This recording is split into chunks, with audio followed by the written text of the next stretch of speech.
अगर आप power star Pawan Singh को पसंद करते हैं तो ये वीडियो आपके लिए है। तो भाई शुरू से अंत तक देखिए, काहे कि बहुत बड़ा बड़ा अपडेट लेकर आए हैं। सबसे पहले जितने लोग देख रहे हैं वीडियो, सब लोग को नमस्कार प्रणाम। हम बता दें कि पावर स्टार पवन सिंह के जन्मदिन 5 जनवरी को मनाया जाता है और उस जन्मदिन को सभी लोग त्योहार के तरह मनाते हैं। और पावर स्टार पवन सिंह के जन्मदिन का जितना चर्चा रहता है उतना 1 जनवरी का भी चर्चा भोजपुरी में नहीं रहता है। तो हम बता दी भैया कि पावर स्टार पवन सिंह के जन्मदिन पर बहुत बड़ा बड़ा गाना तो आवते बा, बहुत बड़ा बड़ा अपडेट तो आवते बा। एगो सबसे बड़का अपडेट ई बा कि पावर स्टार जौन film power star Pawan Singh के शूट भइल बा, जौन फाइनल हो गइल बा शूट लगभग वो फिल्म के टेलर हो सकता कि पावर स्टार पवन सिंह के जन्मदिन के दिने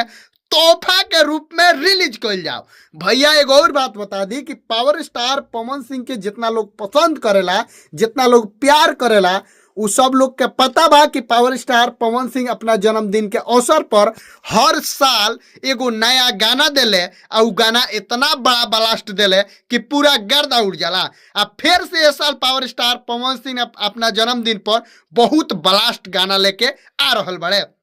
वो गाना के जौन बाकी एक भी फोटो, एक भी मतलब वीडियो वायरल नहीं होके दियल गई काहे कि भाई ओकरा के सीक्रेट रखल गई बा। उ जब रिलीज हुई टीजर ओकर तब फाइनली पता चली कि आखिर पवन सिंह ड्रेस का पहनले बड़ा, माने एक फोटो उसमें का वायरल नहीं हुआ है। तो भाई पावर स्टार पवन सिंह के चाहे वाला, पावर स्टार पवन सिंह के पसंद करे वाला जितना लोग बा, सब लोग के बता दीजिए, इंतजार रख लो।